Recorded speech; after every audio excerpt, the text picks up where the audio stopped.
사무엘하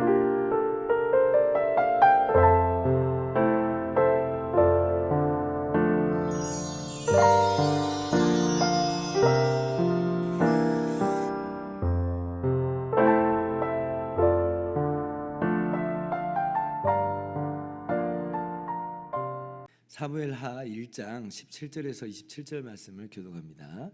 다윗이 이 슬픈 노래로 사울과 그의 아들 요나단을 조상하고 명령하여 그것을 유다 족속에게 가르치라 하였으니 곧 활노래라. 야살의 책에 기록되었으되 이스라엘아 내 영광이 산 위에서 죽임을 당하였도다. 오호라 두 용사가 엎드려졌도다. 이 일을 가드에도 알리지 말며 아스글론 거리에도 전파하지 말지어다. 블레셋 사람들의 딸들이 즐거워할까? 할례 받지 못한 자의 딸들이 개가를 부를까 염려로다. 길보아 산들아 너희 위에 이슬과 비가 내리지 아니하며 재물 낼 밭도 없을지어다. 거기서 두 용사의 방패가 버림받음이니라. 곧 사울의 방패가 기름 부음을 받지 아니함 같이 되미로다. 죽은 자의 피에서 용사의 기름에서 요나단의 활이 뒤로 물러가지 아니하였으며 사울의 칼이 헛되이 돌아오지 아니하였도다. 사울과 요나단이 생전에 사랑스럽고 아름다운 자이러니 죽을 때에도 서로 떠나지 아니하였도다. 그들은 독수리보다 빠르고 사자보다 강하였도다. 이스라엘 딸들아 사울을 슬퍼하여 울지어다. 그가 붉은 옷으로 너희에게 화려하게 입혔고 금놀이개를 너희 옷에 채웠도다. 오호라 두 용사가 전쟁 중에 엎드려졌도다. 요나단이 내 산 위에서 죽임을 당하였도다. 내 형 요나단이여 내가 그대를 애통함은 그대는 내게 심히 아름다움이라. 그대가 나를 사랑함이 기이하여 여인의 사랑보다 더하였도다. 같이요. 오호라 두 용사가 엎드려졌으며 싸우는 무기가 망하였도다 하였더라. 아멘. 할렐루야. 하나님의 크신 은혜와 평강이 오늘도 변함없이 여러분 가운데 가득 넘치기를 주님의 이름으로 축원합니다. 오늘 말씀은 다윗이 사울과 요나단을 위해서 지은 애가입니다. 그리고 이제 그것을 유다 지파에게도 이제 함께 부르라 이렇게 공식적인 어떤 이 조문이랄까요? 이제 그렇게 하는 장면을 우리가 보게 됩니다. 어떻게 보면 좀 이해하기 어려운 다윗의 행동이기도 합니다. 뭐 이렇게까지 꼭 할 필요가 있었을까 이런 생각이 좀 들잖아요. 어저께 이 사울의 죽음을 고한 아말렉 사람을 죽인 것으로 그걸 뭐 충분하지 않았겠느냐 뭐 이런 생각이 좀 드는데, 근데 다윗은 그 정도로만 그친 게 아니라 오히려 사울을 위해서 애가를 지어 불러주고 이스라엘로 하여금 유다로 하여금 함께 슬퍼하면서 사울 어떻게 보면 기리면서까지 이제 부르게 하게 합니다. 참 놀랍죠. 그래도 사울이 다윗을 죽이려고 했던 대적인데 어떻게 해서 이제 이렇게 애가를 지을 수 있었을까 이런 생각을 우리가 좀 해볼 수가 있겠죠. 먼저는 그간의 사울의 업적이 실제로 있기 때문에 그러한 사울의 업적을 인정하면서 이러한 애가를 부르는 것도 있습니다. 24절을 한번 보시면 사울이 이스라엘을 위해서 해준 일들이 있어요.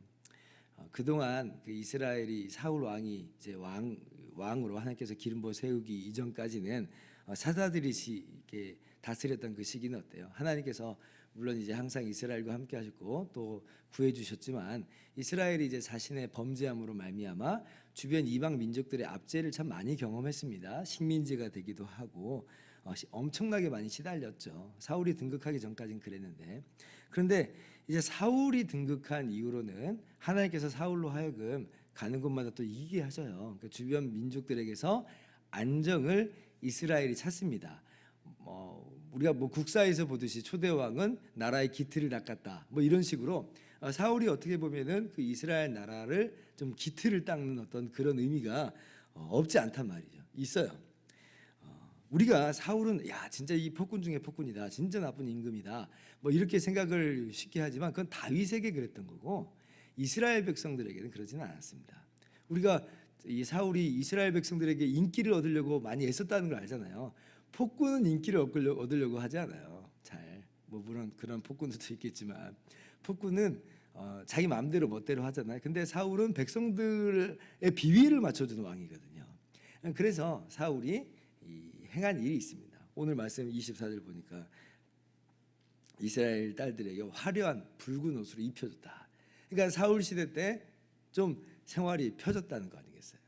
그런 의미에서 애가를 지었다라고 할 수가 있습니다. 이러한 모습을 조금 보면서 우리가 좀 한번 생각을 해볼 필요가 있어요. 오늘날 같이 초갈등 사회라고 하는 우리 사회 속에서 우리 편의 공은 인정을 하는데 우리 편의 과는 인정 안 하려고 그러죠. 근데 또 반대편을 볼 때 어때요? 그 사람의 공은 또 인정 안 해주고 그 사람은 과만 이야기를 합니다. 그러니까 이게 접점이 없이 계속해서 갈등이 이제 있게 되는 것 같아요. 그런데 우리가 인생을 살아봐서 알지만 인생에서는 공이 있고 과가 있습니다. 물론 어떤 사람은 공이 너무 크고 어떤 사람은 과가 너무 커가지고 나머지를 다 덮어버리는 그런 사람도 개중엔 있습니다만은 어느 정도는 다 공과 과를 이야기할 수 있을 정도로 가지고 있어요. 그러면 우리가 내가 어떤 입장을 취하든지 간에 상대방의 과를 이야기했다면 상대방의 공도 알아줄 수 있는 그런 태도가 필요해요. 그런 넉넉함이 좀 필요한 것 같습니다. 오늘 다윗 보세요. 사울이 다윗에게 있어 얼마나 악독한 왕이었어요. 그러면 다윗은 사울의 과만 막 드러낼 수 있잖아요. 과만. 사울이 내게 이런저런 해서 지금까지 내가 말 안 해줬는데 다 까발려 줄게 라고 하면서 이제껏 사울이 나한테 했던 모든 것들을 다 드러내고 그렇게 마치 부관 참시하듯이 사울을 파헤쳐 버릴 수 있을 텐데 다윗은 그렇게 하지 않죠. 사람들이 사울이 다윗을 죽이려고 했던 건 다 알아요. 과는 다 안단 말이에요. 그런데 사울은 공도 있다는 거예요. 공도 있다. 그래서 그렇게 함께 노래를 부르게 하는 거예요. 그래서 우리가 우리 사회의 어떤 갈등을 어떻게 해결하는가라고 할 때 우리 기독교인들이 이런 마음을 좀 가져야 돼요. 모든 사람이 공만 있는 게 아니고 과도 있고 과만 있는 게 아니고 공도 있고 그렇다면 우리가 이런 모든 것들을 서로 다 인정해 줄 수 있는 그런 넉넉한 마음으로 사실 우리도 그러니까 우리 죄인된 우리들도 마찬가지니까 그런 넉넉한 마음을 우리가 앞장서 좀 했으면 좋겠습니다. 그런데 이제 그것 때문만 또 다윗이 애가를 부른 건 아니고요. 요나단에 대한 안타까움이 이 안에도 녹아 있는 것을 우리가 볼 수가 있죠. 26절을 보면 요나단을 향해서 애통한다 그러죠. 왜 애통하는가? 그대가 나를 향한 사랑이 여인의 사랑보다 더 컸다 그럽니다. 실제로 요나단의 삶을 보면 요나단이 굉장히 다윗을 많이 아꼈죠. 골리앗과의 싸움 이후로는 자기 군복을 벗어줍니다. 어떤 나의 기득권이랄까요? 나의 위치를 내려놓는다는 그런 의미도 담겨 있어요. 사울이 다윗을 죽이려고 할 때 사울에게 맞서서 다윗을 변호해 준 사람이 또 요나단입니다. 네가 왕이 되고 나는 너의 다음이 될 것이다. 이렇게 자기를 능히 비울 수 있는 그러한 사람이었던 것이에요. 그래서 이 요나단의 사랑이야말로 우리가 성도 간의 사랑의 진정한 어떤 모범적인 모델로서 우리가 많이 이야기를 하고 실제로 그렇습니다. 그런데 그 요나단이 죽었으니까 얼마나 슬퍼요. 그죠? 그러니 그러한 사랑하는 우리의 믿음의 형제와 자매가 세상을 떴을 때 애통해하는 것은 지극히 또 당연한 일이다. 어떤 분들은 이제 성도의 장례식에서 우리가 슬퍼할 필요 없다. 왜 하나님 나라 간데 왜 슬퍼하느냐. 이렇게 이야기하시는데 맞아요. 맞는 말이에요. 그렇게 우리가 할 수 있어요. 그런데 또 한편으로는 사랑하는 성도가 또 사랑하는 가족이 주님 품으로 갔을 때 또 슬픔의 마음이 또 있는 것도 사실이거든요. 오늘 다윗도 보세요. 애통함이 있잖아요. 그러면 그 애통함은 또 애통함대로 우리가 충분히 그 마음을 그 감정을 표출할 수도 있고 또 그리고 우리가 그렇게 위로할 수도 있다라고 이런 생각을 우리가 충분히 해볼 수가 있어요. 그래서 우리가 성도의 죽음 앞에서 반드시 또 애통해야 된다. 뭐 그런 것은 아닐지라도 애통함이 있는 것은 자연스러운 모습이다라고 하는 것들을 우리가 또 이해할 필요가 있겠습니다. 세 번째로 또 다윗이 이 애가를 지은 이유가 있죠. 그건 뭐냐면 단순히 이 애가가 사울과 또 요나단 개인을 향한 애가만은 아니고 이것이 또한 이제 이스라엘 그러니까 하나님의 나라에 대한 그런 안타까움으로 말미암는 그런 애가다라고 하는 것을 우리가 알 수가 있습니다. 그러니까 지금 사울과 요나단만 이야기하는 게 아니라 지금 이 30절 이하를 보면 20절 이하를 보면 이제 블레셋 사람들의 이 딸들이 노래를 부르지 못하도록 하라. 이제 그렇게 이야기를 합니다. 그러니까 지금 하나님의 기름 부음 받은 자가 지금 죽은 거잖아요. 왜 기름 부음 받았냐면 백성들을 돌보라고 기름 부으신 거예요. 그러면 이 사울의 죽음은 또 누구의 패망이요 누구의 죽음과도 같냐면 이스라엘의 패망과 이스라엘의 죽음과도 같은 그런 모습이다라고 하는 것이에요. 블레셋 사람들이 어떻게 생각하겠어요? 아니 뭐 기름 부음 받았다고 하는데 별거 없네. 뭐 하나님의 뭐 능력이고 뭐고 뭐 그런 거 하나도 없나 보구만. 뭐 이스라엘이 뭐 하나님의 택한 백성이라고 하는데 아이고 뭐 이거 보니까 아니네라고 쉽게 이스라엘을 조롱하고 또 이스라엘의 하나님 대신 하나님을 또 무시할 수 있는 그런 상황으로 지금 전개될 수 있는 그런 모습이에요. 여기에 대해서 어때요? 다윗이 당연히 마음이 아픈 거예요. 이스라엘 나라가 어려움 가운데 있는 것이 민족이 어려움 가운데 있는 것이 마음이 아프고 그로 말미암아 하나님의 이름과 하나님의 명예가 지금 또 땅바닥에 떨어질 것 같은 그런 아픔이 이 안에 있죠. 그러니까 여기서 이제 다윗이 애가를 지어서 부르는 하나의 동기가 되는 겁니다. 우리가 그런 의미에서 애가를 부를 수 있는 그런 사람이 되어야 됩니다. 애가를 불러야 됩니다.